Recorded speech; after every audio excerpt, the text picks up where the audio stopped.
Alright mga dude pare, so we're now here at Invitec Films around 2 weeks after the installation of our matte PPF kay Bert, our bike B30E Dune 4x4. And we're here after 2 weeks just to check if there are bubbles, kung may mga umangat na areas and stuff like that. This is just standard operating procedure for installation of PPF just to make sure na pulido at maganda yung trabaho. And pare, I am not surprised because Invitec Films, ang galing nila trumabaho pare. Kung titignan nyo, there is no bubbles, walang bubbles dyan, walang mga umangat na area, pare tignan nyo, malinis na malinis, ang ganda na pagkakagawa, even sa mga curved areas dito, sa side mirror, walang umangat, walang bubbles. So makita nyo talagang pulidong-pulido ang trabaho ng Invitec Films dito kay Bert.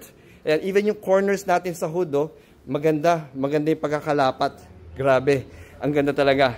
Now, ang maganda dito pare rin is, nagpalagay tayo ng black PPF sa mga glossy piano black finishes ni Bert dito sa likod lalo na. So, may peace of mind talaga ako na hindi siya magkakaroon ng mga gasgas habang tumagal. So, yun ang gustong-gusto ko dito pare. So, yan. Ayos. Ganda talaga. Anyway pare, quick update lang sa ating Invitec Films PPF for our bike B30E Dune 4x4. Thumbs up.